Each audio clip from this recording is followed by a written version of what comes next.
Hi, everybody. Welcome back. I'm the Strategy Professor, and today we're going to be looking at the 8.10 support tier list. If you'd like to access this Google Doc we're going to be going over, you can find that in the description, and you can also find timestamps in the description if you want to skip around to your favorite champions.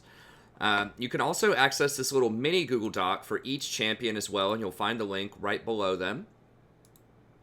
So you just click on it, and I updated this a little bit, and we're going to be going through it. I did this for the jungle tier list and the mid tier list that I did for last patch, and people seem to really enjoy it, so I added it on for this. I added a link to the Wikia where we're going to be drawing on for a bunch of our information. Then I have 5 categories here to kind of rate and compare different champions.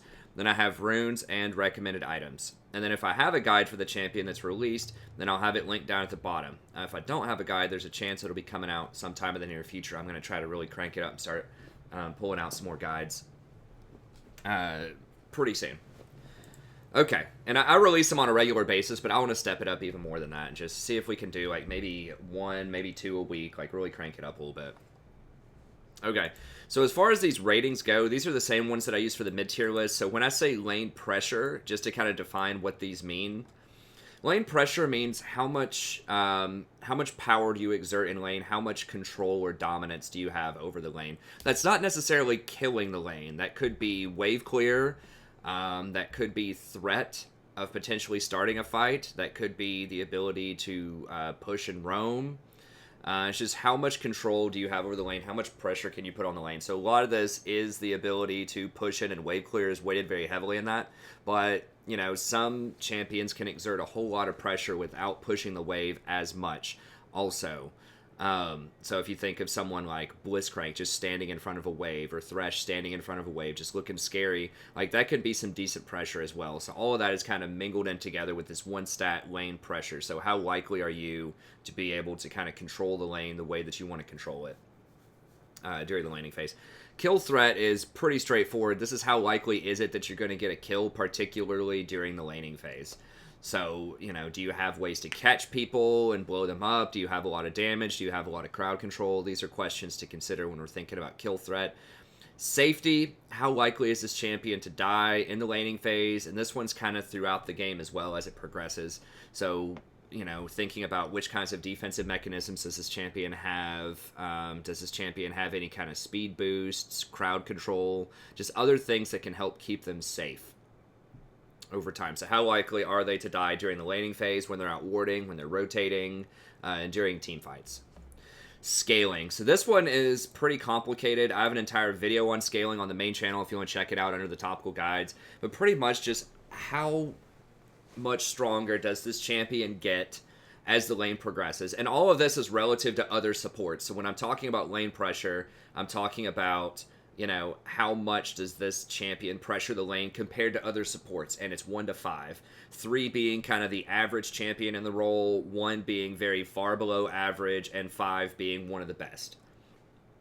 Okay, so that's what this kind of comes into. So when we're thinking about scaling, we're thinking about how, like, AP ratios, any sort of defensive steroids ratios that they have, plus healing and shielding ratios, just anything that allows them to become more powerful as the game progresses. And then reliability. This is another one, kind of like lane pressure, that's kind of a mixture of a bunch of different things. Reliability is what I'm using as, I think, a more useful term for, like, difficulty of play, because it incorporates a bunch of different things. So that's part of it. So reliability, part of it is, you know, how difficult is this champion to play? So if it's something that's fairly simple to play for a support, like a Sona, that's going to be, you know, weighted very highly. If it's something that's very difficult to play, like a Thresh or a Bard, that's going to be weighted fairly low on the low scale. But it's more than just how difficult is it for the player to play the champion, to hit the skill shots. It's how much counterplay does the enemy have to that, and how often is this champion going to be able to do what they want to do. So how often are they going to be played at an optimal level for any number of reasons, right? So it could be difficulty for the player. It could be the ability to camp this champion and shut them down. It could be their ability or their difficulty if they don't snowball early, that maybe they fall off later in the game because of low scaling. So how likely is this champion to be played at an optimal level and do what they want to do? That's the best way to think of reliability. How, if you played 100 games on this champion, could you feel pretty confident that in most of those games, this champion is going to do, what they do best? And how often is that going to get shut down? Okay. So, and then we're going to go over the standard runes items as well. And just a couple other notes about methodology, then we'll go ahead and jump in here. I'm pretty much talking to a plat minus audience, so people that are platinum and lower, so not the top 3%, that are diamond, challenger, and so on. And you got to keep in mind that that's a little bit different, right? So some of these champions you may not see as optimal picks in pro play. Great examples of this, if you look at MSI, would be like Tom Kinch, Braum. Those champions are really highly prioritized, and remember that was played on an older patch too, 8.8. But they're much better in organized play, where people will follow up on your engages, where they'll use Tom Kinch's ult exceptionally well. Tom Kinch is probably the best example of this, and he's one of my favorite champions. Was my most played champion a couple of seasons ago, and I play him a decent chunk every season. But one major thing about Tom is you have to be able to use that ultimate to rotate around the map and make plays, and that requires coordination from your team, particularly usually your jungler. And so if you don't have that, you're wasting a large part of his kit. Also, if you devour somebody with your W and you're trying to bring them to safety and they just slam all the buttons on their keyboard because they don't know what happened and they spit themselves right back out and then die, that's not helpful either. So there are a lot of facets to him. Thresh is another one that's kind of difficult on this scale because if people don't follow up on your hooks, if people, don't take your lantern, then he's going to be a lot less effective. So champions like that are going to be much better at higher level play where people understand and can go along with what the support's doing. So in general, tanks are way better at higher level play because people will play around them better than enchanters, for example, because enchanters are just much more straightforward, much more solo carry type of things, because you put a Janna shield on somebody, it doesn't really matter what they think about it. They don't have to click anything. They can just go about their business as usual and just think they're awesome because you shielded them for like a zillion health and they managed to survive the fight, right? And so it's just a lot more straightforward with champions like enchanters, and then particularly at gold, silver, and bronze, like AP champions are very straightforward as well. So that's primarily what we're thinking of here. So it's not pro play, it's not even diamond play, it's platinum and lower. Now, a lot of the stuff I talk about will be applicable to diamond, especially on the lower end. If you're diamond 4, diamond 5, I think it'll still be a very helpful list for you, but that's just something to keep in mind there. Another thing is I'm targeting non-specialists, people who have a moderate level of practice. So not people who are playing the champion for the first time, but people who maybe have a little bit of practice but aren't one-tricks. So, a lot of stuff can work if you play it enough. I mean, you can make Heimerdinger support work if you want. And I know there's going to be people out there that'll, anytime you see a tier list, they'll be like, well, what about Trundle support? Or what about Poppy support? Or what about Zillion support? Or all these other things. You got to remember, I'm talking to a broad audience. So I'm not talking necessarily to you, individually watching this right now behind your computer screen. I am, but I'm also talking to, the other couple thousand people that are probably going to watch this, right?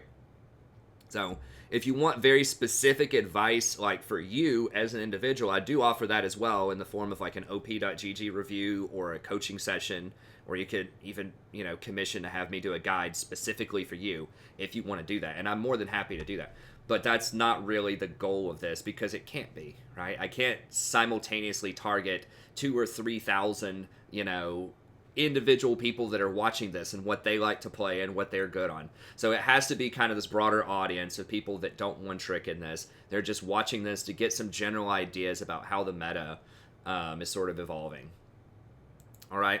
And the other thing that I look at here is potential power over popularity and stats. We'll look at stats, we'll look at popularity, but we're just thinking if you really play this champion at an optimal level, right, then where would they fall on this spectrum, right? So there will be some things that will be up a little bit higher than people would expect from the stats, right? So Thresh is going to be up just a little bit higher than the stats would reflect.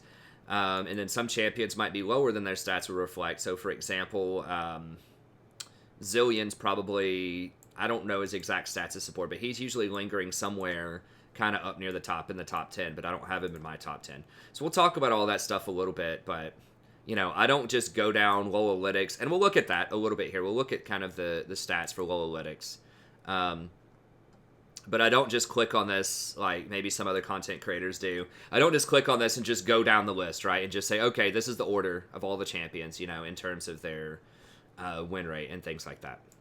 So I try to get a bit more specific and think more critically. Because sometimes the stats are wrong. Sometimes people just don't figure out what's really good until it's already been going on for a while. And I remember Malzahar support, back when I played that in winter of 2016, everyone thought it was stupid. Everyone thought it was bad. But after they made those changes, I think it was in like 7.23 or 6.23 rather.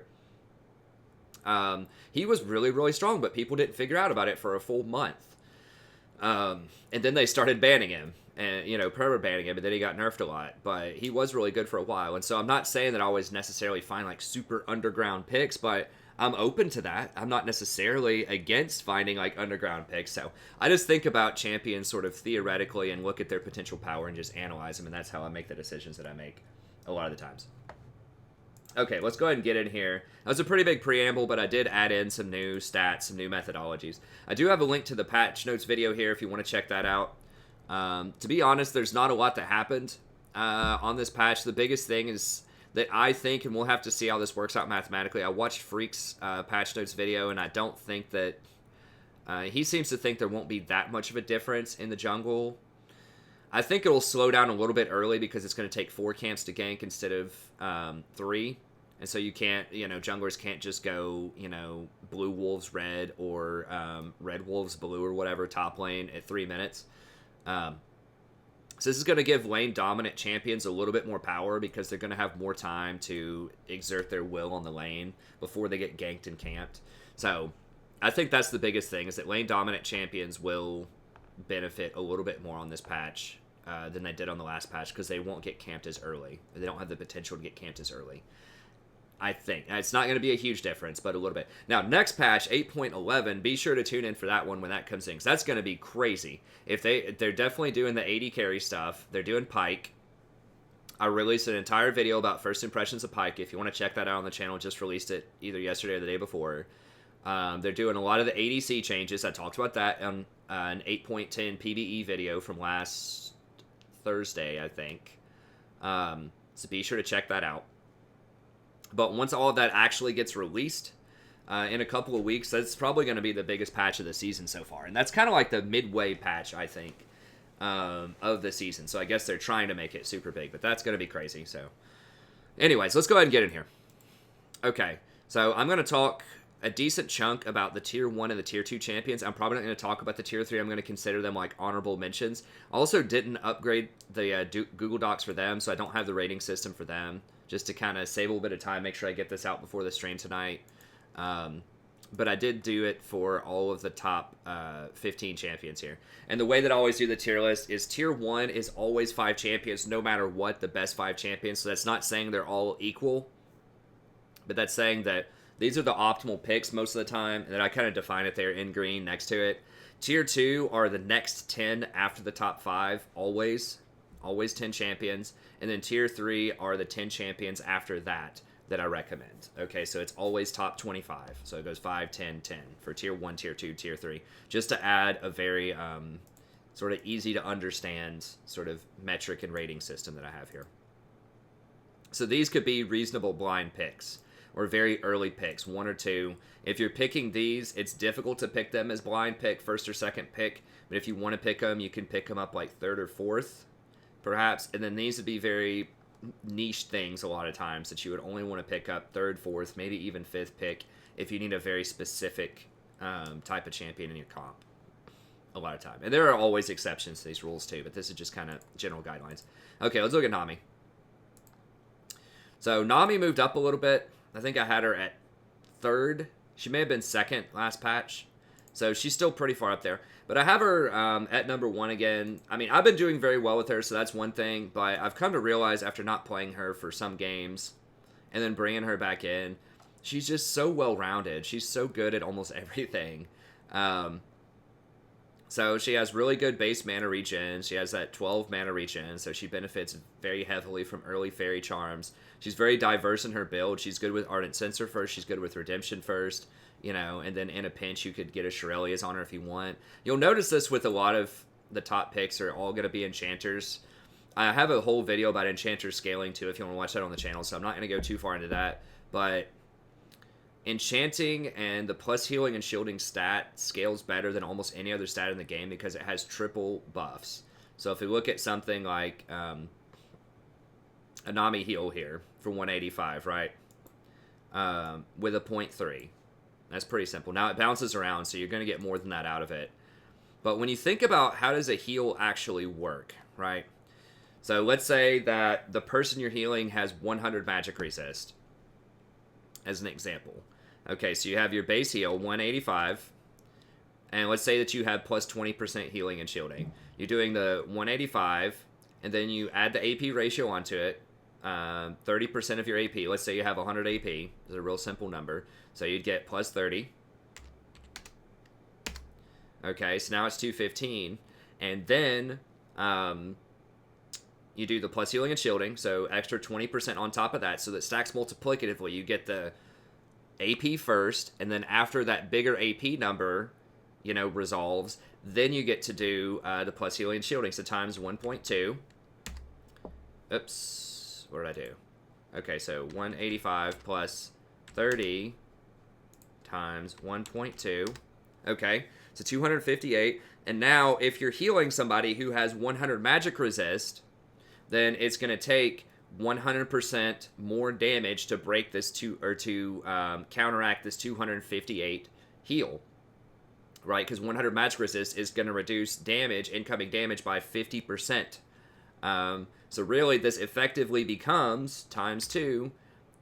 So it takes 516 damage to mitigate this 185 heal with those stats, which is a very simple 100 AP, 20% plus healing and shielding. That's a lot. Like that is insane scaling if you think about that. And it's the same thing with shields. The only difference is healing is permanent. It stays on there forever, but it also can be reduced by grievous wounds. Shielding, on the other hand, is temporary, but it is not reduced by grievous wounds in the case of Janna.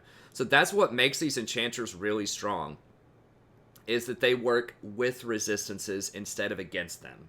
That is a key thing to understand that a lot of people really overlook, is you get the double scaling from AP. Almost all of them have AP ratios, so you get AP scaling and plus healing and shielding, and it works with resistances, which means it takes additional damage to cancel out that heal because they're going to have armor and magic resist, right? Whereas if you're doing damage, you are working against resistances, right? So if you're trying to do 185 damage and somebody has 100 magic resist, then that's going to get cut in half. You're only going to deal like 92.5 damage instead. And so that's where I say sometimes that plus healing and shielding is 4 times as effective as damage. So if you take, 100 damage, everybody has, just assume everyone on the map has 100 magic resist, right? If you're trying to do 100 damage, it's going to get divided by 2. So 100 damage is only going to yield 50 damage in that scenario. Whereas if you give somebody a 100 shield and everybody has 100 magic resist, then it's going to take 200 damage. Not that much. It's going to take 200 damage, right, to break that shield. So that's why it's 4 times as powerful. If everybody has the 100 magic resist, you do 100 damage, you're only actually going to deal 50. You give a 100 shield, it's going to take 200 damage to break that shield. So effectively, because of the way that resistances work, plus healing and shielding, in sort of a broad sense, is somewhere in the ballpark of 40%, or is some 4 times as effective as damage. I mean to say. So that's not exactly, 1-to-1 ratio because you're dealing damage and versus shielding and all that stuff, but you see the analogy there. Like, that's why people wonder, why is Janna so strong? Why is Soraka so strong? Why is Nami so strong?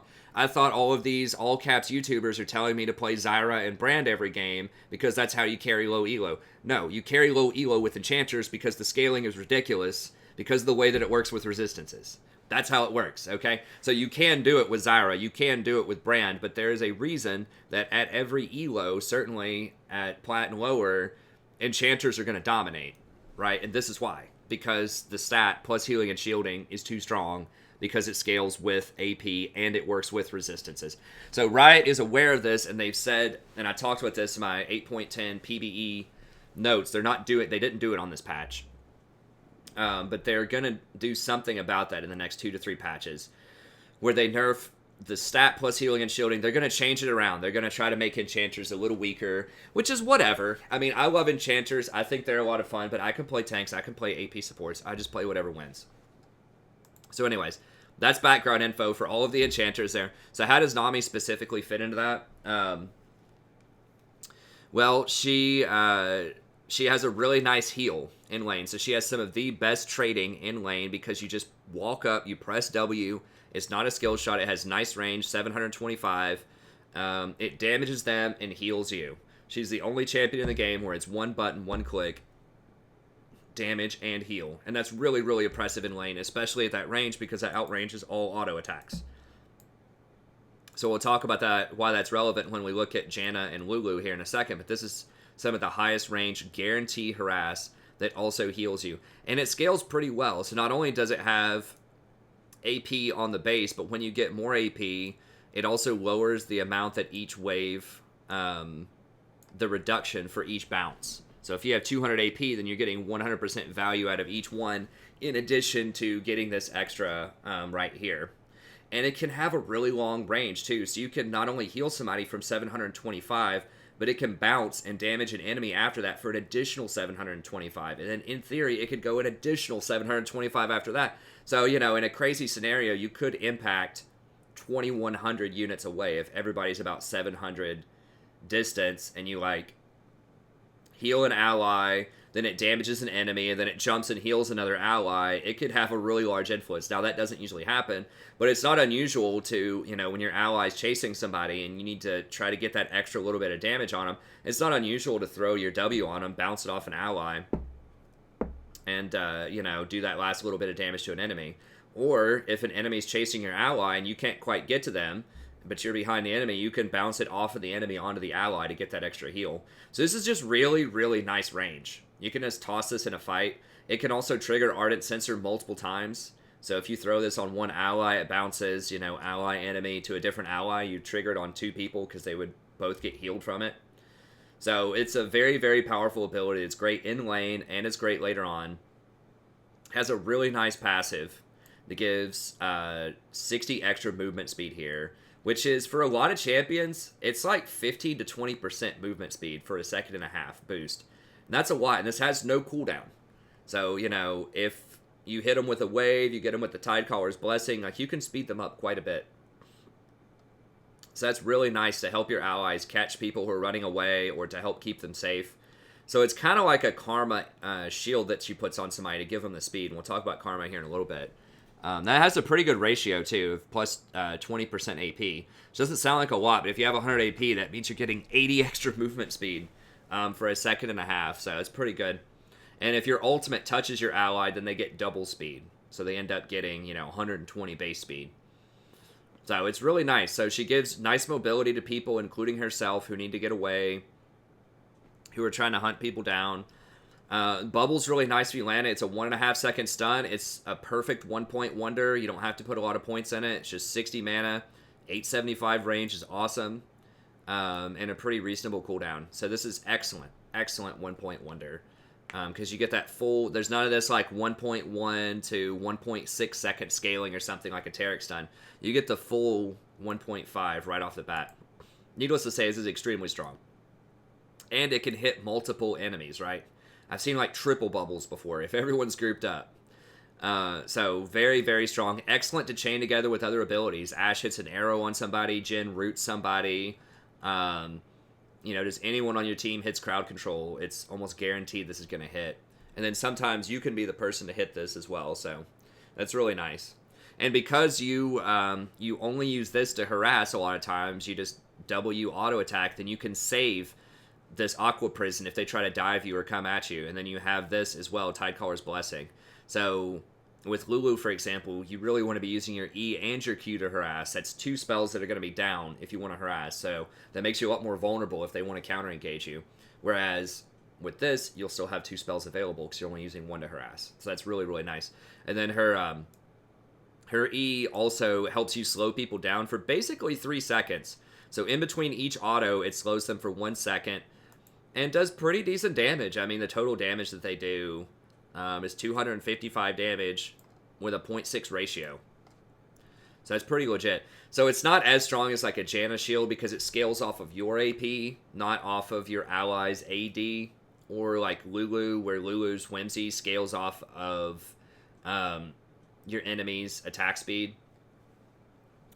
And they're different on-hit interactions, so it doesn't scale as well as Janna or Lulu, but it's still pretty nice. It's still pretty nice, considering that you still have your other defensive tools available. You know, you still have your bubble, you still have your W. Whereas with Lulu, if you use your W to increase the attack speed of your ally, then you can't polymorph. You can't use your main defensive tools. So you have to choose with Lulu whether you want to polymorph or whether you want to buff. With Nami, not a question. You can buff and go ahead and keep your other tools up. So she just has really nice like abilities that synergize with each other, and that are just always kind of useful. And they're like good in different situations, so you don't have to worry about overlap there as much, right? Like you can tide caller comfortably to buff somebody while keeping these defensive tools down. You can use your W to harass while keeping these tools available in case they counter engage. So it's just really nice, like how balanced her kit is. And then also, you have a pretty low cooldown ult. It's only 120 seconds. And that's a pretty big slow. I mean, it slows them for somewhere between 2 to 4 seconds for quite a bit. It does knock them up for half a second, so it does provide some crowd control. This is excellent for like knocking Xerath out of an ult, for knocking Jhin out of an ult.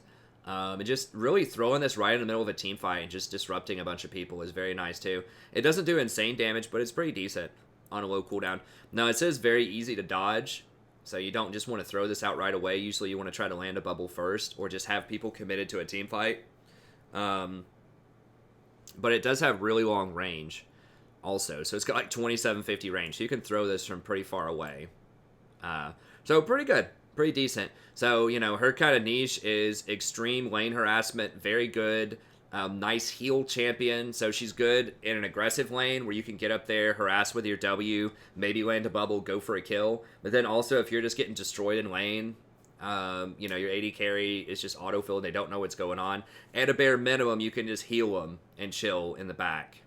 And her ranges, I mentioned before, these ranges are so nice. It's 800 range on the E, 725 here, 875 here. Like, that is so nice, and that helps keep her so safe in the mid-game, because you can just stand really far back in a fight and just throw a W on people, just throw some Tidecaller's Blessing in there, and it's going to be effective. You can throw this wave from, like, 1,000,000 units away. So the fact that she can hang out that far back, and she has this extra mobility, she can put the spells on herself, and she has, you know, 2 different forms of hard CC with Aqua Prison and Tidal Wave, with an additional slow to go with it. It's just excellent. And one of the nice buffs, too, the interaction between Ardent Censer and Aerie is great with her E, because now you can put Ardent Censer on even more targets, because if you target someone with your E first, that'll put Aerie on them, and then that shield off of Aerie will trigger Ardent Censer. Because before, you had to use your heal on them, you had to use your W to get the Ardent Censer.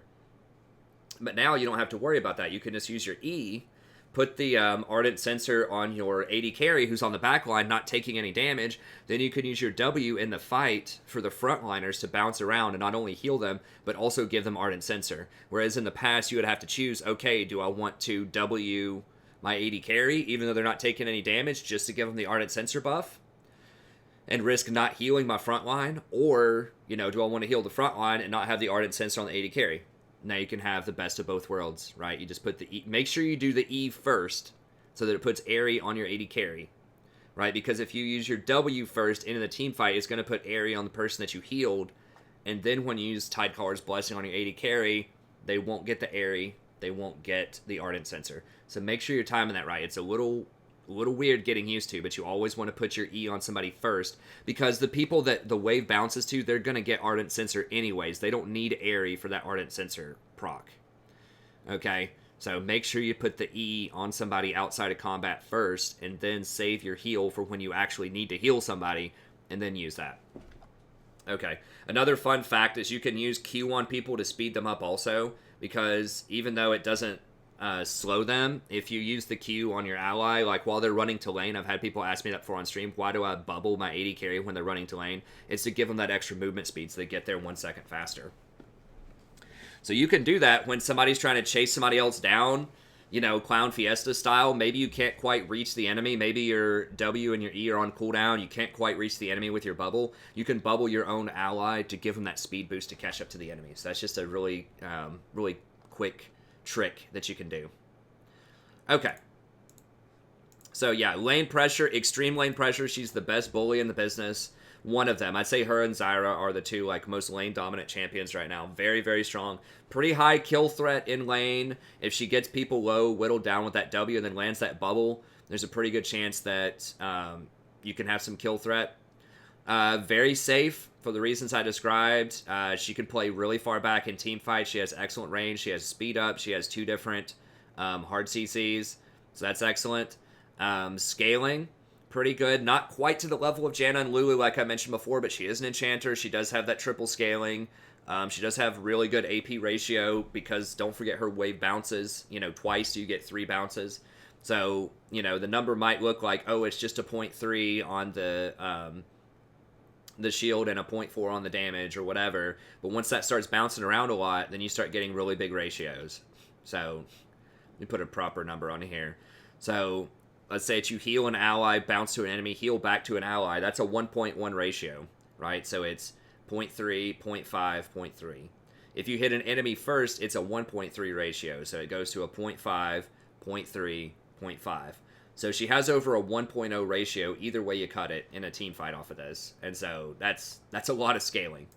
So that's pretty nice. Recommended runes, I would just go Airy, Mana Flow, Scorch. Most of the time, if you're in a lane where you're 100% going to lose, like if you first pick Nami and then your ally picks Vayne and the enemy picks something like Caitlyn, Zyra or something like that, then you can go Gathering Storm just so you scale up because she does have good AP ratios later. Then I think Bone Plating and Chrysalis will still be the place to go in a lot of matchups, especially all ends. But if it's something that's just going to be light harassment, you think you're going to completely crush the lane, you know, you might be able to go something like Footwear, Cosmic Insight. Just keep in mind that Bone Plating helps you out a lot against Assassins in the mid-game as well. It blocks quite a bit of damage. It did just get nerfed on this patch, though, so we're going to have to run the numbers and see if it's worth it or not. Another alternative would be Footwear, Cosmic Insight. Really good bargain from the Inspiration Tree. And another option that you can do is Taste of Blood or Zombie Ward and Ingenious Hunter. Now, this is great if you're going to get multiple item actives. So if you think early on you're going to get like a Redemption Mikhail's, that can be a really good option. They did just buff Ingenious Hunter a little bit on this patch, and wards are a lot more valuable now. So, you know, don't forget that Ingenious Hunter lowers your ward cooldown. So before you get your quest completed, you can get more like level 1 wards out. And then something like Zombie Ward can extend those wards as well, which is pretty nice.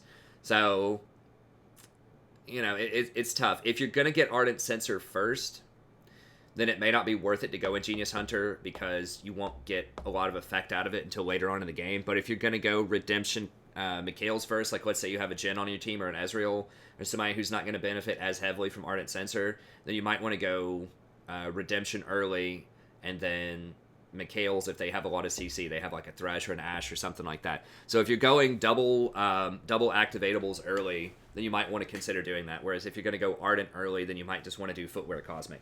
But it just kind of depends on sort of how the lanes are going. Then recommended items, you can go Mobility or I'll put Nomad here. You can go Mobility or Ionian Boots depending on the situation. If you need to run around a lot, you can go Mobility. If you're kind of behind and you just really need that CDR, then you can go for the Ionian Boots. I really like going Nomad's Medallion, and the reason for this is you get movement speed, which is a great defensive stat early, and you get those guaranteed wards by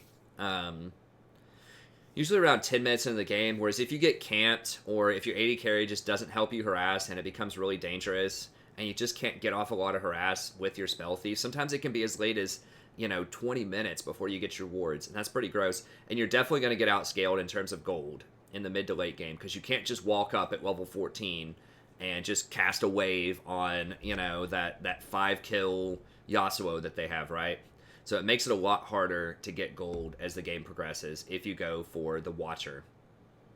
Nomad's is also a lot cheaper, whereas you can always pick up coins as the game goes on. You just keep picking up coins. So usually how, I like to explain it to people is the Frostfang and Watchers is very good, like right when you complete it, to give you that extra pressure, but then within about 10 minutes or so, it starts to fall off to Nomads. Because don't forget, Nomads doesn't have a lot of stats on it, but, the stats that you get off of Aspect of the Watcher, whatever it's called, the tier 3 AP item, the stats that you get off of that, when you take into account that it costs more gold to purchase, are really around like 600 gold. So if you end up getting 600 more gold on Nomads than they have on their, Watchers line thing, then you're ahead, right? Because that's going to allow you to complete your Redemption, to complete your Mikhails, your Ardent Censer, all of that stuff. And in some ways, that's even more powerful, I think, because you're using gold to complete a highly impactful active item, rather than just having, flat AP as your bonus. So I think in many ways that makes Nomad a lot better at Diamond and lower. Now, at really high-level play, you're going to see everybody go Frostfang on all of the enchanters because they're not going to have as many items a lot of times because people don't die as much, so the gold is not going to matter as much. Games close out faster, and they can count on their AD carry to help them harass, to help them fight, and having that extra, 18 on-hit damage and 20 AP in the laning phase can be pretty massive when you're actually fighting all the time in the laning phase. So if you can trust your AD carry, if you're really aggressive, or if you're dueling with an aggressive AD carry, then Frostfang's probably going to be better. But if it's just random Joe or Jane Doe or whatever that you're, usually that's what happens. That refers to dead people a lot of times in the United States. Just like a random person who's just sitting there and just doesn't know what's going on, which seems to be a lot of AD carries.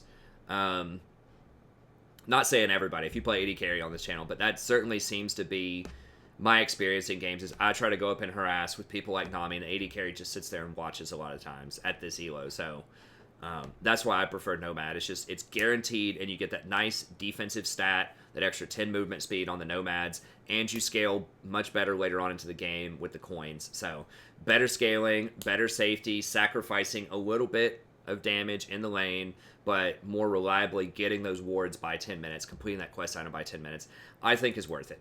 So, I know people could disagree about that, and maybe they still want to go Frostfang, and that's fine. But that's just my experiences, and that's what I recommend. Okay. And then just your standard suite of enchanter items, your Redemption, Ardent, Mikhails, depending on what you need in different situations. Then Shurelya's is also a pretty good option. Okay, let's go ahead. Jeez, I spent forever on Nami. But a lot of that was talking about just things that apply to all enchanters. So we can go through a little bit more quickly with the rest of them here. Now, Soraka is someone that I moved up quite a bit. And Soraka is becoming a powerhouse. She's getting some attention at MSI. And I'll tell you, this champion is super frustrating to play against in lane. She's very, very strong right now. The only reason that I don't have her up at number 1, because she's really weak to assassins and divers. So in the mid game, if they have a really fed Zed or really fed Fizz or Kha'Zix or, just whatever, then she can get run down and killed because she doesn't have any reliable escapes. All she can do is hit people with Star Call and just try to run away. Pretty much.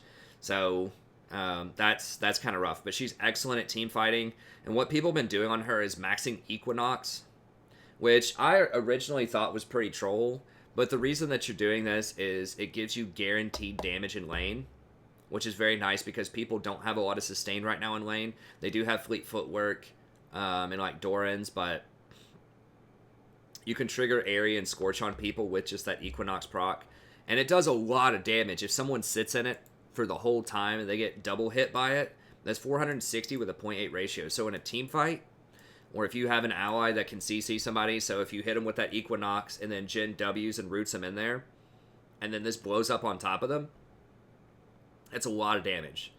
So it's a pretty good harassment tool, and that's what a lot of people have been doing kind of at higher ELOs, is just maxing out the Equinox first, because it's guaranteed versus Star Call is not always going to hit people. In fact, it's going to miss people a lot. A lot of competent AD carries it's going to miss. And it's much closer. It's 800 range, so you have to get kind of close to throw this. Whereas this is 925, and it's just like, boom, instant damage. And so you usually want to get at least 3 points of Equinox early, just to point click, you know, do some decent damage to him. Boom, 150 damage. And then you can start leveling up your Astral Infusion later. And I think just keeping 1 point in Star Call is kind of the place to be right now. So yeah, the damage basically looks the same, right? But the difference is, and the mana is, this one's a little bit cheaper, but you have some excess mana as Soraka anyways a lot of times. The difference is, in the best case scenario though, this is a lot more damage. So it makes it really hard for them to trade back because it silences, and if they stay in it, then they're going to take a lot of damage. So usually they have to retreat whenever you Equinox them. Now, this can clear waves a lot faster, too. If you're in a push lane, you want to push forward. So you, in theory, can get a couple of things in Star Call. It obviously heals you as well, which is nice. But it's just the fact that it misses, and the fact that sometimes in some lanes it's dangerous to have to walk up to try to land that Star Call is kind of rough. Whereas this is much safer to go for that harassment. And then, of course, you have the global pressure with your Wish. And she just scales extremely hard because it's only 2-second cooldown on this. A lot of the other heals and shields on the other enchanters are usually at least 8 seconds and usually 10 seconds.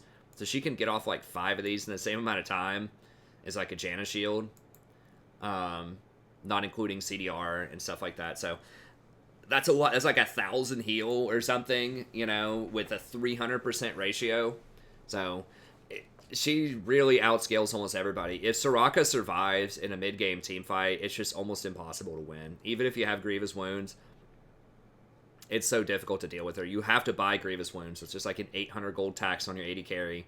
And a lot of times, a lot of AD carries just won't buy it. They just like, well, Mobile Fire didn't tell me to get Grievous Wounds, so I'm just going to go ahead and complete, you know, Infinity Edge and then Rapid Fire Cannon and Static Shiv, and then I'll think about Grievous Wounds at 35 minutes in, when the Soraka team is already running all over us.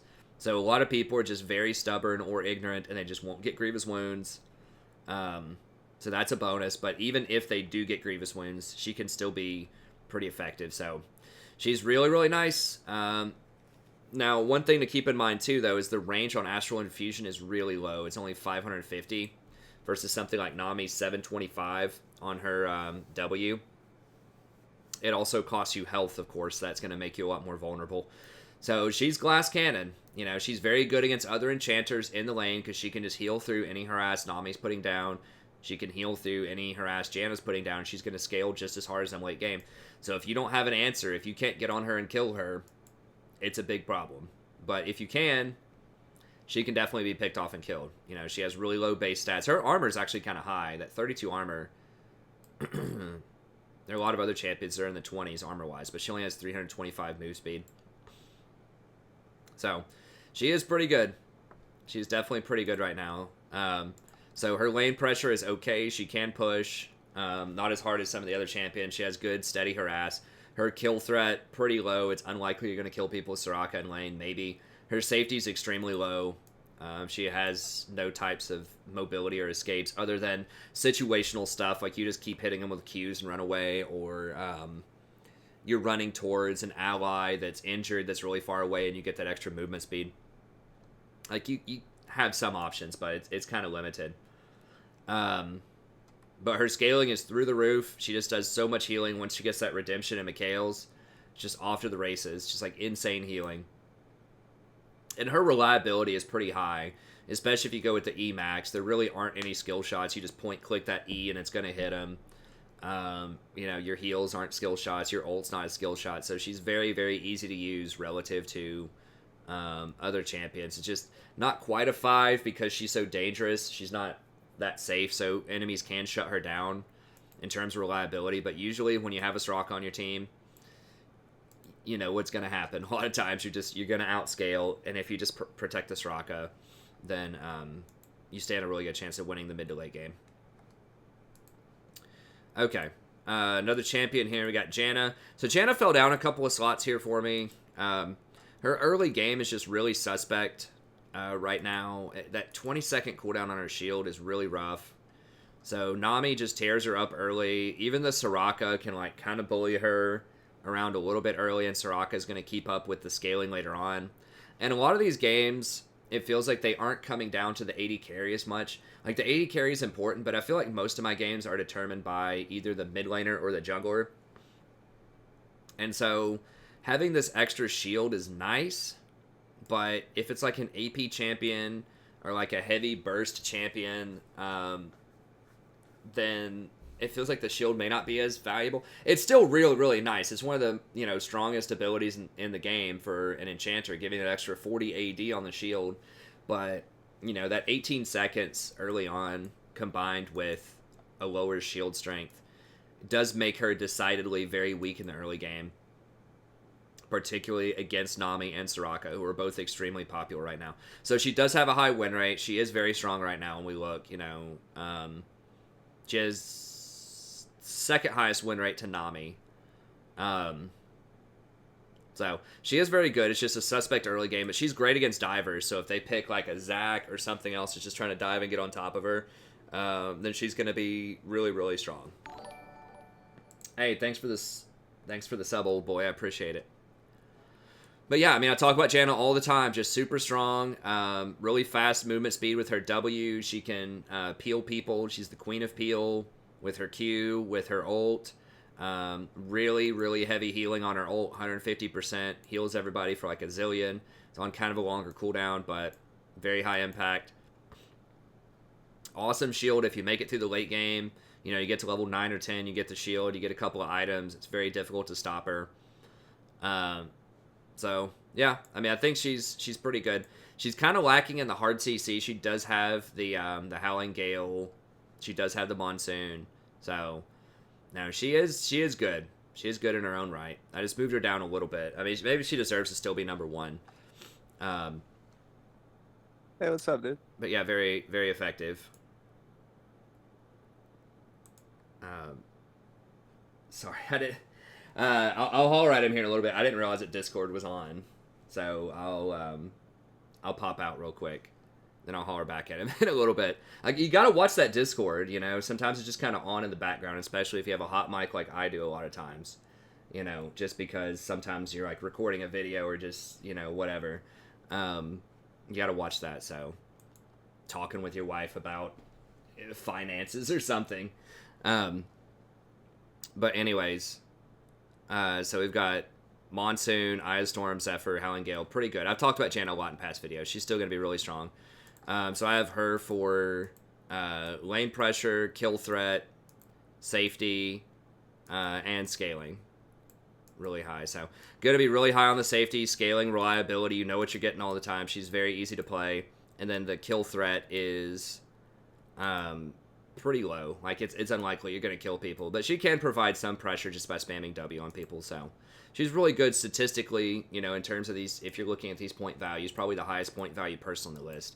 Just that early game is kind of suspect. And who knows though, like if the jungler doesn't show up as much, like I think, and you just get to sit there and do your thing, maybe she's going to be better in that type of environment. We'll see. But yeah, she's still up there. She's still going to be really strong. Morgana's another one that I had a little bit higher. I moved her down a pinch, but she's still going to be on the strong side. Look at on timer at 48 minutes. So she's more of like a specialty pick. Like, she is really good, but she can definitely get roughed up early by Nami, Soraka. Soraka in particular is really rough because Soraka can rush a Mikhail's very early and invalidate your Dark Binding. Soraka loves Mikhail's because it gives her that extra passive healing based on your mana regen. So Soraka loves getting Redemption Mikhail's anyways. So she's not going her that far out of the way. And then Soraka can out-harass you early and is going to out-scale you later. So it kind of depends on who has the stronger, like, scaling champions on their team. But I just feel like she kind of has a bit of a tough matchup in lane against Soraka and Nami specifically. And then Janna's not that great either. But she does have a 3-second root, which is pretty good. And her main thing is if you can put the Black Shield on, like, an assassin or something. You know, if you have a Fed Katarina on your team, you could put this Black Shield on them, or a Fed, Fizz or a Fed Kaisa or, something like that. Some super high damage threat. Being able to nullify all CC on that champion just makes it almost impossible for them to win. Put it on a Master Yi that's fed. Something like that. It's just super, super strong. And she can sort of just AFK push the lane by just dropping Ws on there. She does have 15 mana regen. For some reason, they buffed her last patch to do that. So she has 15 base mana regen early on. So it's pretty nice. You span the wave. You can hit your Dark Bindings. You have your Black Shield. Your ult's not always like that useful, but it can be useful as a peeling tool in some circumstances. So she's pretty good. She's a pretty good sort of just protect your fed person. Hey, Young Rich, thanks for the sub. I appreciate it. So she's pretty good. I just dropped her down a little bit just because Soraka is gaining a lot of popularity, especially with her visibility at MSI. And I think Soraka is a really good matchup against her. Like I said, I think early on, Nami can rough her up too. So she's kind of like Janna in the sense that she can't peel everybody. She doesn't have a lot of healing, but she's really good at focusing on that one target and making sure they don't get crowd controlled. She also can have a problem against AD champions because your Black Shield doesn't block any damage from AD, and Graves is becoming very popular in the jungle, and he does just a ton of AD. And then you're seeing top lane, a lot of fighters are also really dangerous that get a lot of AD, so you're seeing like more Darius's, Camille, Fiora, Yasuo is getting really popular in the mid and the top lane, and she really can't do a lot about their damage. So the Black Shield is nice, but it has a problem against AD. And so that's part of why she fell just a little bit, because of the popularity of Graves and then AD everywhere. So, and she doesn't like that. But like I said, if you have the fed Yasuo, if you have the fed Graves or whatever, and you can put that Black Shield on them, the enemy team's trying to deal with them through crowd control, then she can be pretty hot. Okay, so pretty low lane pressure. You can push with your W. It's not that much push, but it's okay. Pretty low kill threat. Fairly safe. The Black Shield can keep someone safe early on. You do have a bind. You can heal yourself up with your passive, so that's pretty nice. Your scaling is pretty good with the Black Shield. It has a nice ratio on it. And a 3-second bind plus the Black Shield does make it pretty strong later on into the game. And her reliability is okay. It's about average. You need to be able to put on that Black Shield really quickly so that, you need to be able to respond to like Blitz hooks or Thresh hooks or things like that. Be really quick on the draw with that Black Shield to stop people from getting CC'd, because you have to be reactive with it in a lot of cases, unless you have someone who's engaging. And you need to be able to hit those binds that move very slowly. They have a pretty big hitbox, but they do move very, very slowly. And there's a slight delay when you first cast it, so it can be kind of tricky to hit those binds also. But yeah, she's good. So Aerie, Mana Flow, Celerity, Scorch on pretty much everybody, and then just Bone Plating Chrysalis most of the time, or you can go for Biscuit Cosmic Insight. If you want to go something like a Shirelia's Redemption, which is very popular on her, then you could also go for the Taste of Blood and Genius Hunter, or Zombie Blood, or probably Zombie Ward and Genius Hunter, because your attack range is kind of low for Taste of Blood. Then just your standard suite of Enchanter items. I don't think Twin Shadows is worth it, really. I've tried it out sometimes.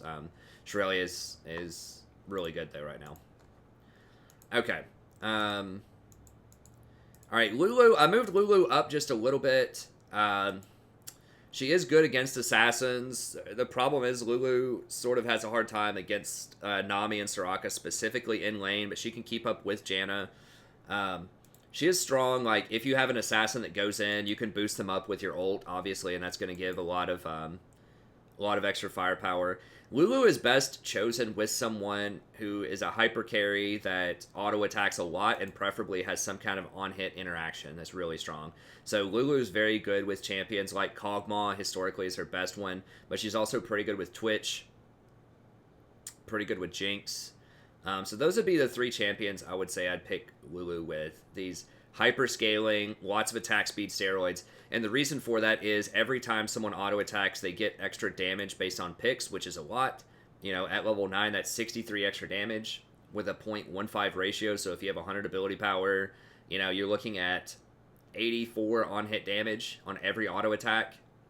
That's huge. Now, it doesn't trigger with Gensu, so you don't get 2 pick shots off of your Phantom hit with Gensu's, but it's still really strong. And then, of course, you have this, which gives them that extra 45% attack speed, 30% move speed. So, yeah, that just buffs them up insanely. Like, this combined with picks is just huge. If you have that Twitch on the back line and you just cast Whimsy on them, and then they get the Ardent Sensor buff on top of that, that's a lot of extra damage. A lot. So, it's really nice. And then, of course, you can use the Polymorph as well. It makes it really hard for close-range melee champions to do a lot of damage, when they're CC'd for 2 seconds. So she's very good against these close-range assassins that don't get Quicksilver Sash also. So she has really good utility in that sense. Her shield also being on a 10-second cooldown is very relevant now in lane, especially because Janna has been, nerfed to where her shield is 18 seconds early on. So the fact that you can use this to damage people early and have this extra little shield is pretty nice. So usually you want to get 3 or 4 points in shield and then start maxing Whimsy. And then she has a really low cooldown ult of 110 seconds, which is just really hard to fight a Lulu 2v2 in lane also once she gets this, because she's going to have Wild Growth plus picks. She can Whimsy the AD carry, and it's just really, really tough. Glitter Lance is not that great as a one-point wonder. It does have a decent slow. Early on you can use it to push, but it's pretty weak for a one-point wonder. It's certainly not as good as Nami's Bubble. But the rest of her kit is solid. Lulu's main problem is that her stuff is really close range. So Whimsy is 650, so you have to get within 650 range to polymorph. And your shield is only 650 range. Whereas Nami's heal is 725 and Janna's shield is 800. So you have to get a bit closer to the action.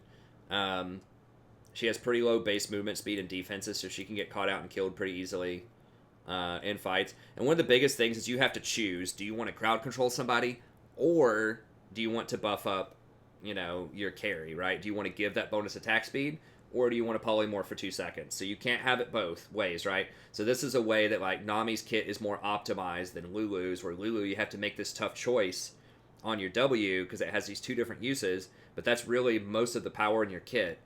And so it's tough to make that call sometimes to figure out what you should be doing. And then also, when you pick one, you can't have the other. And then your Q is pretty weak, it's pretty anemic, and your shield is okay. It has the dual purpose, but it's also, fairly anemic. And it's very easy to misclick as well, right? So if the AD assassin's like right on your AD carry, and you're trying to polymorph the assassin, but you accidentally Whimsy your carry, or you're trying to shield your carry, but you accidentally damage the assassin. This stuff is very common once hitboxes start overlapping where you're trying to click. So that does make her a little bit less reliable than someone like Nami or Janna, who can only target allies or enemies with their corresponding abilities. So the fact that Lulu can target both allies and enemies with W and E actually makes it, in really busy team fights, pretty difficult when hitboxes overlap to make sure that you're targeting the right champions. Unless you go down and click on the picture of the ally, which sometimes I have to do that, to make sure that they get the help picks or to make sure that they get the Whimsy. So that's one thing that's kind of frustrating about her kit, but she is very strong. She's very powerful, and she's one of the highest scaling champions, particularly if you have that Cog, Jinx, or Twitch on your team. So those are really good situations to pick her. So yeah, good lane pressure. Her E plus Q combo does quite a bit in lane. About average kill threat, sort of average safety, really high scaling, and her reliability is a bit lower because her E and her W can target enemies and allies. And then just the same items and runes as the other enchanters. Okay, as far as Rakan goes, yeah, we'll finish this up here. I have him a bit lower than other people might suspect, and the reason is he's really, really weak in lane. I mean, you can try to land that W in lane to start a fight, but it burns through mana pretty quickly if you try to go for the W and then E back out to your ally. He burns through mana really quickly if you do that, so a lot of times you're just stuck kind of chucking Qs at people, and it really doesn't do a lot of damage. It's like okay harassment, but it's such a slender hitbox and such low range. I mean, it'll say in Rakan's thing it's like 900 range. There's no way it's 900 range.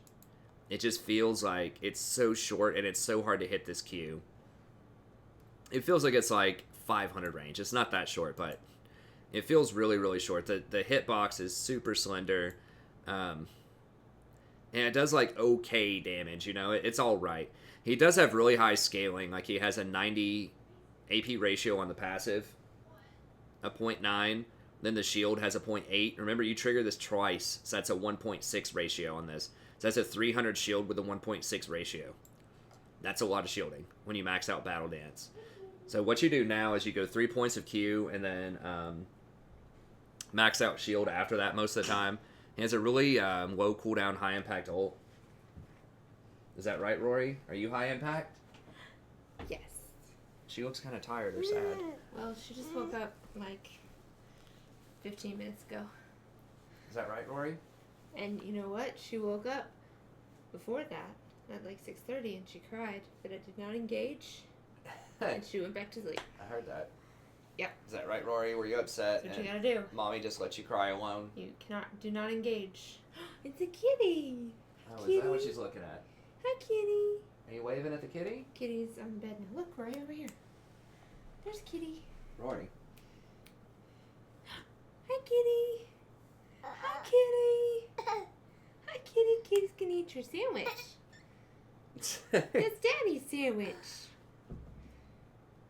That's right, There was a Rory. kitty. Bye, kitty. Is that right, Rory? Bye, bye, kitty. Yeah. Yay, Yay. kitty. Yay, kitty. Yay. Can you clap? Can you clap? Can you clap? I can't see her face. Is she just like Can you zoned clap? out? Yeah, she's zoned out, kind of looking at the screen.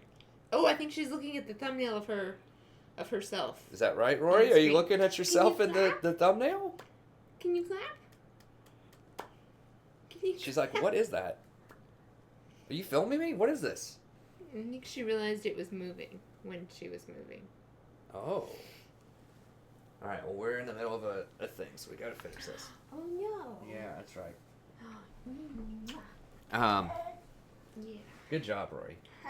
Yeah. Good job. Good job.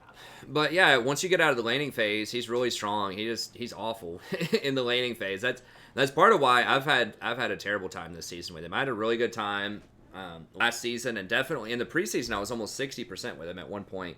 But he's just really rough. I mean, obviously he's best with Zyra, but if you need a hard engaged champion on your team, like they just outscale you big time. That's probably also why I have such a low win rate with him, is that I pick him into really terrible situations that I should probably dodge. So I'll pick him when they have like a Twitch on their team and we have an Ezreal on our team, or, you know, they just have a major advantage.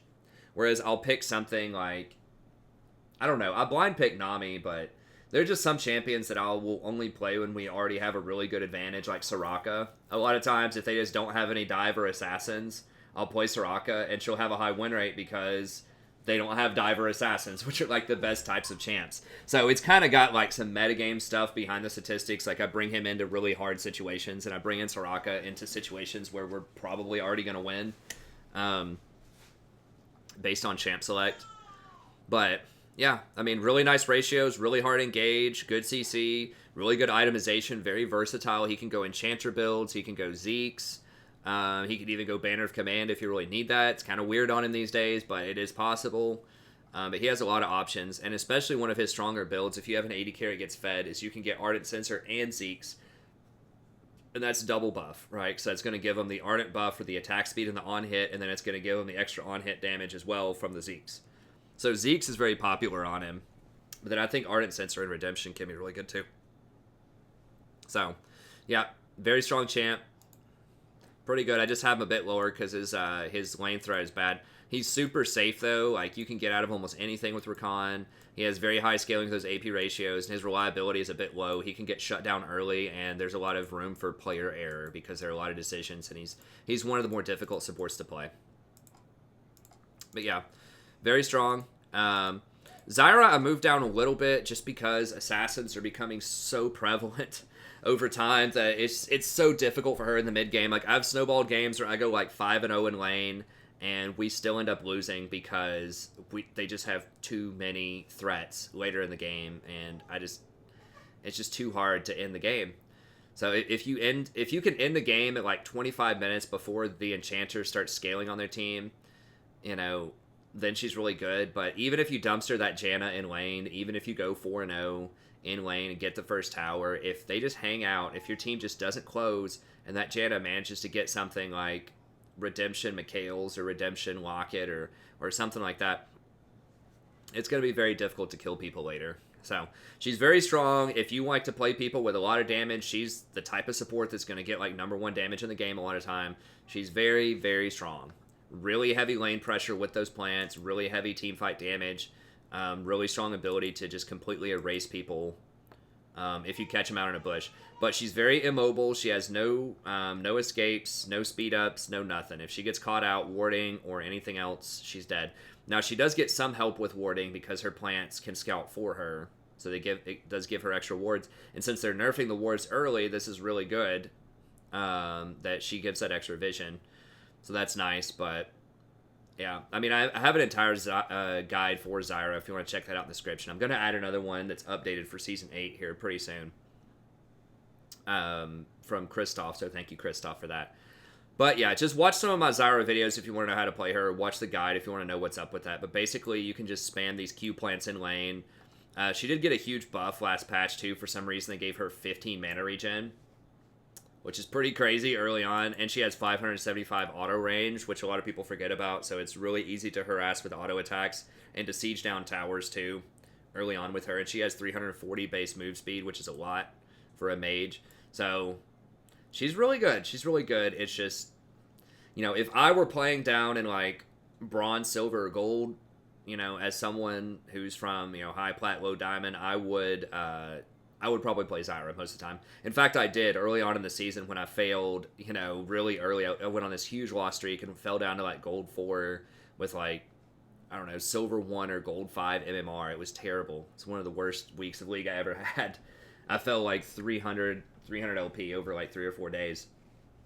I just started spamming Zyra. I was like, whatever, I'm just playing Zyra. And I just spammed Zyra all the way up to, like, Platinum 4, Platinum 3, and with, like, a 65% win rate or something. So, yeah, she can definitely dig your way out against, like, gold and lower for sure. So, very, very good. I prefer her to Brand very heavily because she just has more reliable pokes. She has that free vision in lane. She requires a lot less mana, and she gets an extra 5 mana per 5 early on anyways, which is kind of gross. So I really prefer her to Brand in most cases, but Brand can be okay too. So, yeah, massive lane pressure kill threat. She is the most pressure support out there. She's good in almost every situation. She can blow people up. She does a lot of damage early on. She's very unsafe, though. If you get ganked while you're pressuring people, you're going to die most of the time. Pretty good scaling. Like, her damage is really high, but her items are expensive. So, you know, having to get that Leandries, having to get that Rylai's is a lot more than having to buy something like Redemption, having to buy something like, you know, Locket for Janna. And so you really, really have to snowball very hard just so you can keep up in items with the Enchanters. But she's the best AP champion to do that with. And she's pretty unreliable because she can get caught out. She does have low safety, and there's a lot of margin for error if you sequence your spells wrong and don't spawn the right kinds of plants at the right time. Then she can be pretty rough. And if you just misposition in a team fight, you're gonna die, probably. So she's very good, but she is definitely, you know, kind of the definition of glass cannon. Okay, then just Comet, Mana Flow, Celerity, Scorch, Boneplate, and Chrysalis, and then just the standard, you know. Now this is kind of weird. I do like going. I'm just gonna put this down. I had been trying out going for something like Twin Shadows sort of early on, just so you have a bit more utility. But I think just going for that raw damage. And then if you need to late game, you can go Twin Shadows to help you out with the vision. But yeah, it just feels like that's just going for the big damage is probably the best way to go most of the time. Okay, let's try to get through these like an hour. I know I went into a lot of stuff early on, explaining the new system and such, but we'll see if we can get through this by like maybe 75 minutes. So we don't have that much more time. So Thresh, really strong. I'm going to have a Thresh guide coming out soon as well. I forgot who donated for that one, but either way, a Thresh guide will come out. So people are pretty familiar with Thresh, I think, aside from maybe some of his tips and tricks, which is just too detailed to go into in this guide. But he has really good engage with his hook if you land it. Really good safety with his Dark Passage. Nice peel with his Flay in his box. So he's kind of the perfect blend of offense and defense. Historically, he's been one of the most played supports of all time. One of the most effective in terms of... Yeah, he's still the third most played support, even though he only has a 47% win rate. People just love to play Thresh. But one of the most successful competitive supports of all time. So really good blend. I mean, this Flay can stop things like Zac or, Lee Sin or all these other divers that try to get onto your back line. So that's really nice. You can also pull people towards you with it. This has pretty good area of effect damage. And then the hook is nice too. The problem with Thresh is like his items are just really weird because he's coded as a ranged champion. But everything about him screams melee. So it's just really weird. Like, if they just coded him as melee, that would help him out so much that he could get full value out of things like Knight's Vow and Relic Shield, which would be great. But right now, he kind of has to take coin. So he'll go coin, and then I think he'll probably go, like, Zeke's or something. You even see people sometimes going, like, Redemption on him, which is really goofy.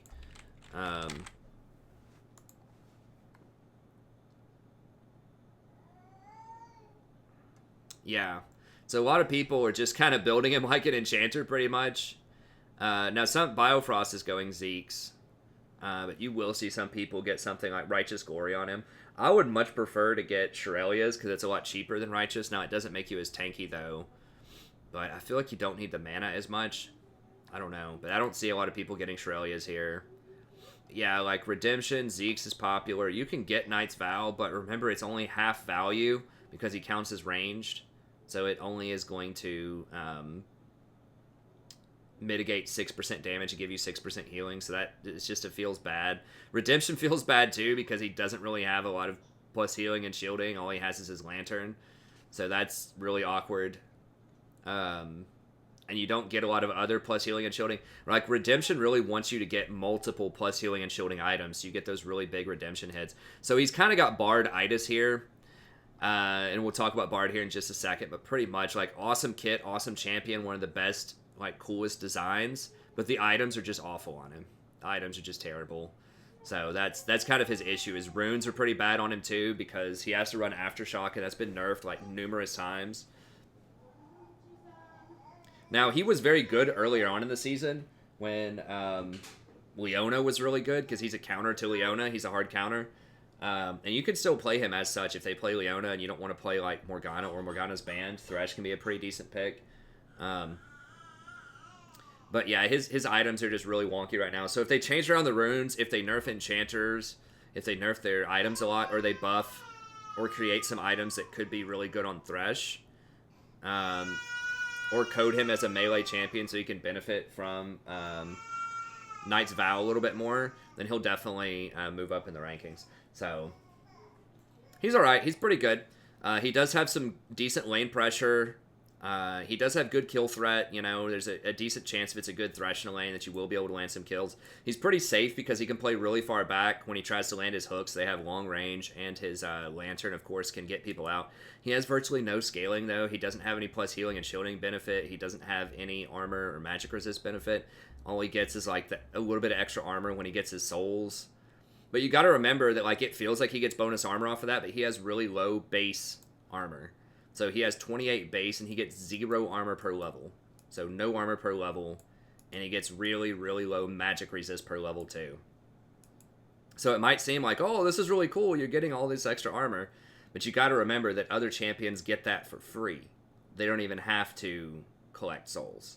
So if you look at something like a Braum, you know, you're going to have to collect like 80 souls, 70 or 80 souls in the mid-game before you even break even with Braum or Tom in terms of armor.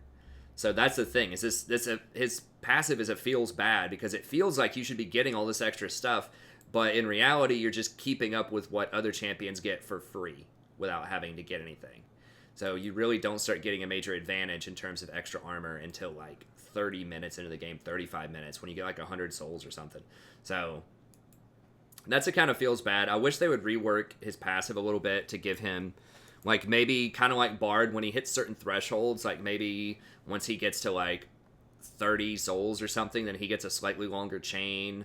on his death sentence or his dark passage or something, or maybe it lowers the cooldown on some of his abilities or gives them extra things, like whenever you throw dark passage on somebody, it gives them extra whatever, some kind of boost, a bigger shield or something. It does give them a bigger shield based on your souls right now, and they added this in over time. And then souls also does this too, so they kind of added some scaling with souls, but I wish they would explore that a little bit more and make his passive a little bit more interactive and not feel like it's a punishment to people who actually sit down and do the math on him.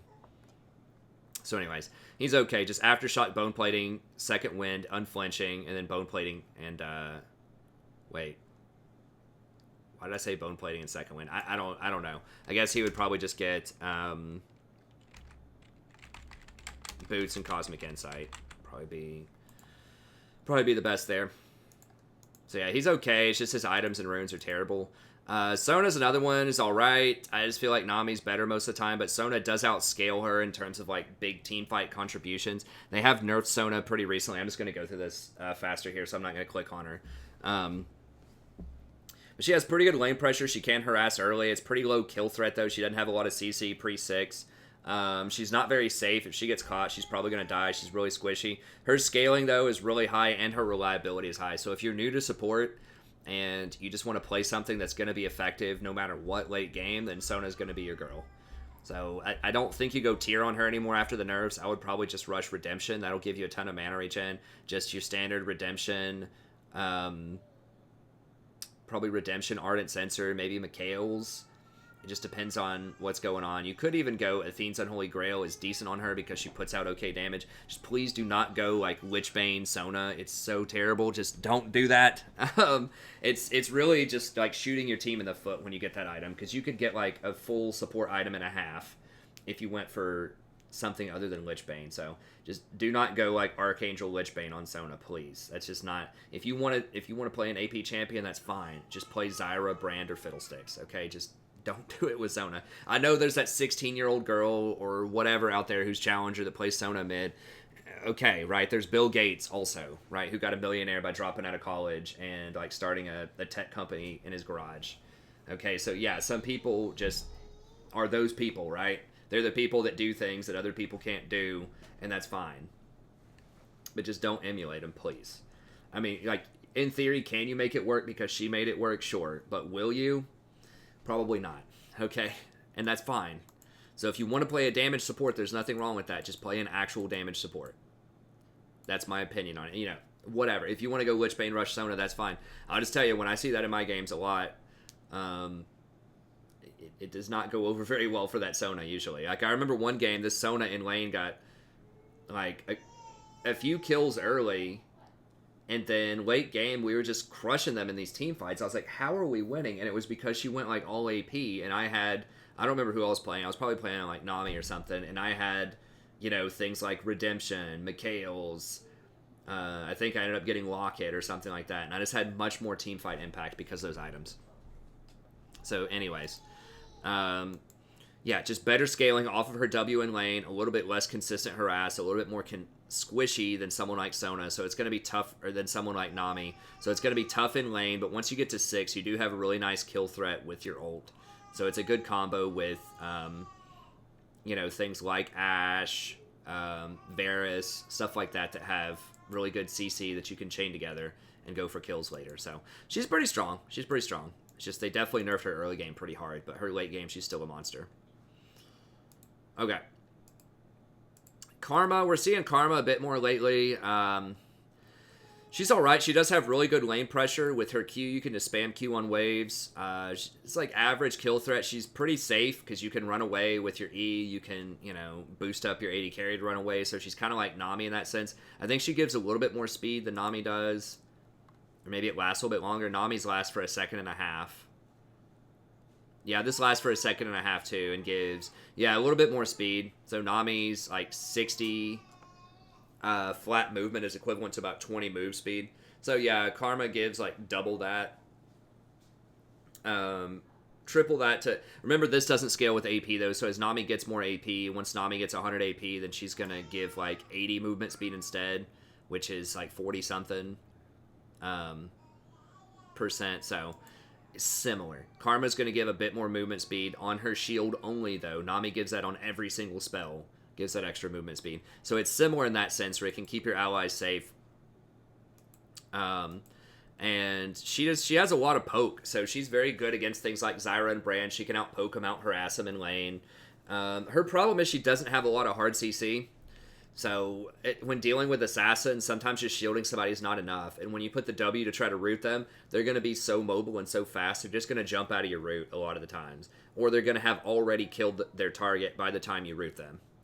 So that's a problem with Karma. And her shield, they nerfed her mantra at E, so it doesn't give nearly as much. It's only 30%. It used to be like 50% or more at one point. So it doesn't give out the same kind of crazy bonuses that it used to. So she's okay. You know, if you want a lot of pressure, a lot of push, she's very good with something like a Caitlyn who can just continually push the lane. It's just she's going to get bullied out by Nami most of the time. Soraka's going to outscale her and is going to just heal through her harass early on. So, you know, in theory, she's good. I just don't think she matches up very well against these top enchanters at all. I mean, she's all right against Lulu. Morgana, you can maybe bully Morgana out early, or Janna. So she's, like, okay into the top 3. But these will outscale her. And then these 2 will outscale her. And they'll be able to keep up with her bullying, or maybe even surpass her in lanes. That's really rough. Bard sort of has Barditis. Like I mentioned before, similar to Thresh. His itemization is just really bizarre because he doesn't have a lot of scaling. That's the thing, is like his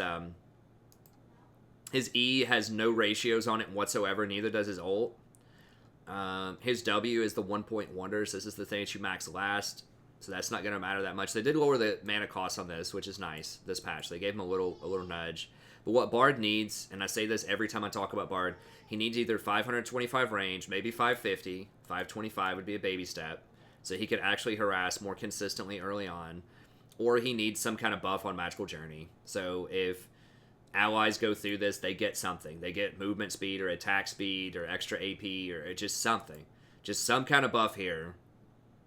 Ideally something that scales with AP would be really, really nice.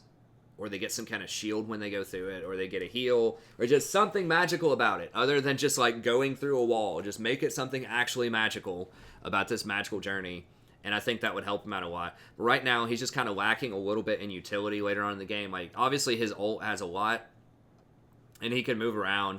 It just doesn't have the same kind of raw power and scaling that's guaranteed, that's reliable, that some of these other champions have. So that is tough. Or, I mean, they could do more with his meeps. They have buffed his meeps over time to where they do more, but I think the meep stuff is already pretty strong for the most part. I just think they need a bit more utility with, like, Magical Journey. Maybe if you get to, like, 30 meeps or something, then Magical Journey gets these extra bonuses or whatever. Or maybe you get double the heal on Caretaker's Shrine or something once you get to 50 meeps. I don't know what the answer is, but he needs something. Either attack range or something more dynamic with his abilities. But I mean, he is good. He does apply early pressure. He can roam around. It's just his scaling is really rough, and his itemization is rough. I mean, what do you get on this champion? You can get like Shirelias. Like, a lot of people just go Shirelias in Redemption, but the plus healing and shielding, kind of like Thresh, people just get this because they just need an item and nothing's really good on them, so they just get this because it's like a standard, like, decent item. Shirelias is very nice, and a lot of people are getting this because that does give him the roaming, you know, the move speed, good stats that he wants. So Shirelias is nice. I guess, like, Zeke's, but Zeke's is really awkward on him. Not a lot of people are doing that. It's just this dude, Dreams. Because whenever you use your ult, you're trying to stun people, and so that's going to waste like 2.5 seconds of your Zeke's. It does give you some durability, but no one has a good answer really to what to get on this champion. As you can see, like, everybody's just kind of all over the place. Shirelias is pretty solid, like Moby Boots, Shirelias, but then after that it's just kind of all over the place. I think Redemption's probably the next most popular. That's just because you want an item, I guess. But yeah, it's kind of awkward because he doesn't have good AP ratios either. He doesn't have good AP ratios. He doesn't have good, like, plus healing and shielding. He doesn't have any sort of scaling off of armor or magic resist. So I don't know. A lot of people just go electrocute and just kind of hope for the best with Bard. Usually you go electrocute, cheap shot. They did just buff cheap shot, so maybe that'll be a thing later on. You could even go like if you're in like silver bronze and you just want to go hard with him. You know, sometimes in normal games I'll go like Nashor's Tooth early, like Shirelia's Nashor's Tooth, and that can kind of be interesting if you want a little bit of extra damage, just to like get those meeps out faster. That can be decent. And Ingenious Hunter is pretty nice if you want to go for kind of the the Shirelia's redemption package, and then Celerity and Water Walking just to help you rotate around. It's pretty good. So I have him up here because he has some nice pressure. He has a lot of potential. He can be really good, especially if you one-trick him, but he has itemization problems. Okay, Blitzcrank. This is going to be it. We're going to go through really quick these last couple of ones here.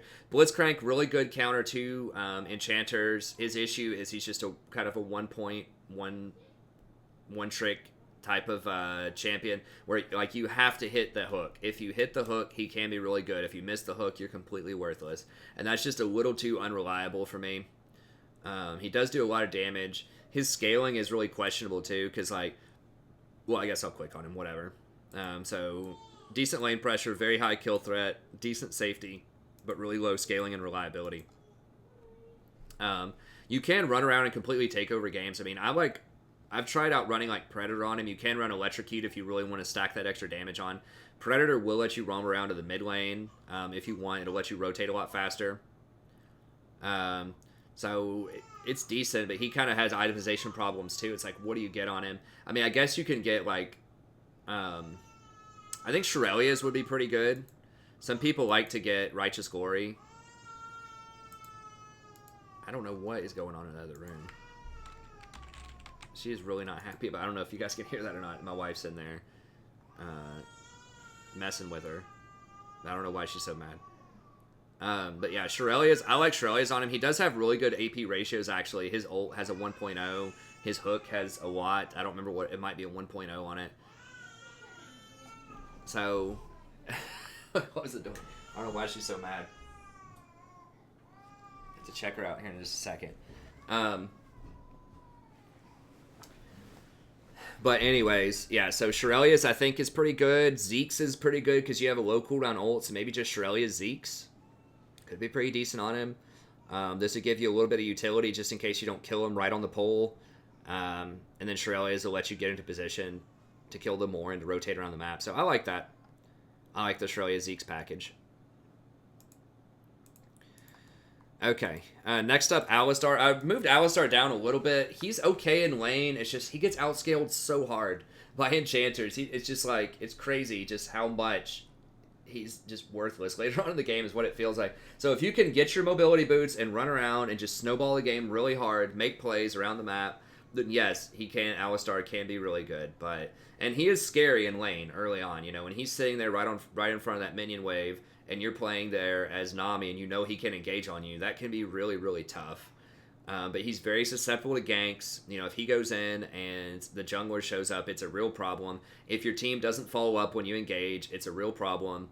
You know, he's all in. If he goes in and your team's losing the fight, you're going to die.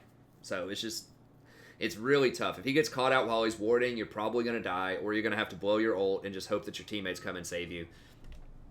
It's really rough. So can he be good? Sure, he can, but I still would probably prefer either Thresh or Blitz. Those are harder to use, but at least they have the range, right? If you miss your Blitz hook, you don't have to commit to that. You're like, oops, I missed the hook. Okay, then you just run away. It's fine. Same thing with Thresh, right? You miss your hook, no problem. Just walk away. Now, yeah, they might engage on you because of that, but at least you're not going to be right in the middle of their team. Whereas Alistar, it's consistent. You're going in, but if you go in and, you know, someone else shows up out of the shadows, or your team just doesn't follow you, you're dead. Like, you have to be there. You have to be in, right? When you go in, you're in. So that's kind of the issue with Alistar. So he's okay. He's good. He's a lot better at higher elo where there's really nice coordination. But, yeah, overall, he still has some problems. Leona's another one that is still kind of on here. She has risen up as a counter to a lot of the Enchanters. So she's very good into things like Nami and Soraka. She has a bit of a harder time against Janna and Morgana. Pretty good against Lulu. So she's good against the Enchanters in lane. Her problem, like I always say with Leona, is, it's the same thing as Alistar. When you go in, you're in. And you can get counter-ganked and die a lot. Now, her thing is she has more hard CC, more reliable hard CC, I think, than Alistar does, but she's not as tanky as Alistar is. I think she does more damage, though. And they did buff up her damage recently a little bit. She was the scourge of the early season. She was really overpowered before they nerfed Aftershock and some of these other Resolve runes. So she still is definitely respectable. I don't remember where she falls on kind of the spectrum here. She's, 48%. You can see a lot of these tanks are under 50 too, right? Like, it's really tough for a lot of the tanks, especially the peelers like the Tom and the Braum. This pretty much tanks are in a terrible spot right now because their itemizations and runes are just so bad. So yeah, none of them are over 50%. But anyways, one build that I kind of like that I saw someone else do is like press the attack Triumph. I don't know what I was putting there. Alacrity. And then coup de grace. So I like this because this gives you a bit more team utility because it's so easy for you to trigger press the attack because you just hit them with one E and then you go in auto and then Q and the Q resets your auto. So it triggers press the attack almost instantly. And your whole team does that extra, 8 to 12% damage. So that's pretty nice utility. It gives you a little bit of extra damage. You are going to be a bit squishier, but you can still take Bone Plating and Chrysalis or Second Wind. So that'll make you a bit squishier, but it'll give you a lot more damage, a lot more kill threat, and some utility later on in the game. So I think Leona is actually, she's okay. Really high lane pressure, good kill threat, very unsafe, low scaling, and reliability. But the press the attack does give you better scaling because, remember, your entire team gets to do that 8 to 12% damage, not just you. So that's pretty nice, especially if you have a Fleet Footwork 80 carry that doesn't have press the attack. If you have a press the attack 80 carry, then obviously you'd want to go something else. And then finally, Fiddlesticks has kind of made it on here. He's becoming a bit more popular. He's got a decent little win rate. If you look at just win rates, he's the third highest win rate right now. Now, he isn't picked a lot, but he does have really hard point click CC. He has excellent sort of wave clear with his E in lane, or wave clear assist, I should say. He helps your 80 carry wave clear pretty well. Good harassment. Then he has a very powerful ultimate, that just does a ton of damage. So if you ever look at his numbers, they are pretty wacky, right? So like a full drain is 900 damage with a 225% ratio if that's maxed out. Like if you get all the bounces on people, that's 435 damage on champions, which is pretty nutty. And then his Crow Storm is, 1,600 damage with 225% ratio. So he has really, really high scaling. He doesn't have as much kill threat pre-6, but post-6, it's all about vision. If he controls vision, he's able to get in and jump for some really good Crow Storms. Then that can be very, very powerful. But if they have vision of him and he isn't able to get good Crow Storms, then that's bad. So he's okay. He's just a little bit more snowbally, a little bit more sort of team dependent, a little bit more snowball dependent than someone like Zyra, right? Like Zyra does need to snowball, but Fiddlesticks needs so even more because he doesn't have as much kill threat in lane. So he really has to get pressure, get vision, and make plays. But I've had entire games won by Fiddlestick support. If they just pop over the wall at the right time and fear the right person, like it's just really hard to deal with him. So he's pretty good. And a lot of these recent changes, like buffing up Hourglass, bringing back like Shirelia's, these are really good items on him because those are some nice, relatively cheap items that are high impact. So that's good. So he doesn't, because he wasn't ever really that great with the Leandri's package, like Leandri's, Rylai's, that type of stuff that Zyra gets. And so his itemization was just kind of wonky before, but now that he can get Shirelia's and then Hourglass, and then both of those are really strong in theory right now, that gives him a much more viable build path than he had before. So anyways, that's going to be it. As far as honorable mentions go, I still have Brand down here in the penalty box, and that's just because I feel like Zyra is just so much better than him that you never want to play Brand if Zyra's up. and she's just always up. She's almost never banned, so that's why Brand is down so low. Whereas Fiddlesticks has some unique applications. He's much better against assassins than Zyra is, and he's much better at roaming than Zyra is. So he has his own sort of niche where I could see reasons to pick him over Zyra. It's just, with Brand, I just don't see it. And then Taric is down here. A lot of the tanks are down here. Like Taric, Braum, and Tom are down here. Just tank itemization is really bad right now. They just get obliterated by enchanters and scaling. Their rune pages have just been destroyed. Their items have been destroyed. So you can still win games with them. They're just very, very heavily weakened from where they once were. So you can win with them, but statistically, it is looking rough. And I'll tell you anecdotally, I have tried playing Tahm Kench. I love Tahm Kench. He's one of my favorite champs. It just feels really bad right now. Like, the items are just awful. And I've talked about this a lot in the past. Like, one of the biggest things is the Targon's doesn't have 10% CDR on it. So you have to get the full, tier 3 item before you get the 10% CDR. And that sucks.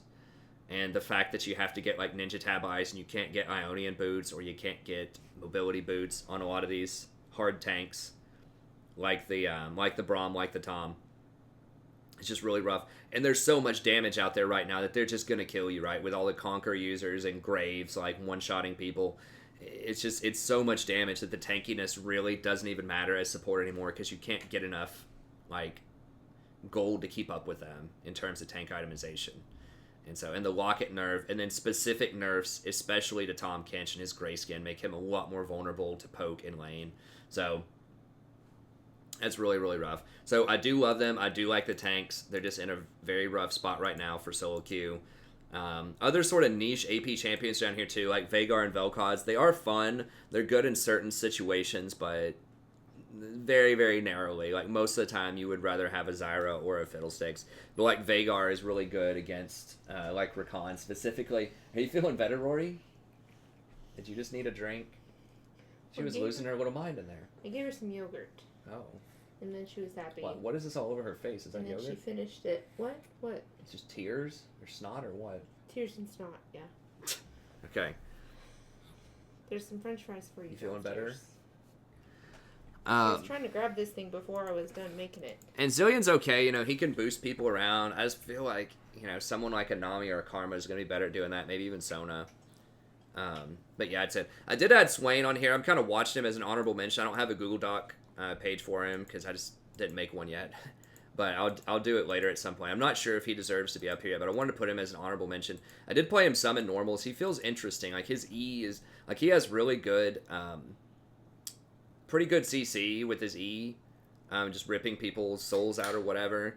And then he's pretty durable as well with his ult, obviously, and does quite a bit of damage. So we'll see. I'll have to test him out some more. Some games he feels really good, other games he feels kind of eh. And it can be tough to land that E on the appropriate target. So, because it always goes to max range. So sometimes you need to hit that assassin that's like right on your 80 carry and you throw it out. And then it latches onto somebody else instead of the person that you wanted it to hit. So sometimes that's a little iffy, but he's awesome in top lane and mid lane right now. Like, Swain and Vlad are two of the best. But as support, I've tried him. It's okay. He's okay. I'll need to test him some more, but I just kind of put him down there. It's just sort of my weird honorable mention. I used to have Malphite down there, and I've decided Malphite's really a no-go. So he's kind of my experiment right now. But anyways, that's going to be it. Thank you very much. Hope you enjoyed it, and I'll see you next time.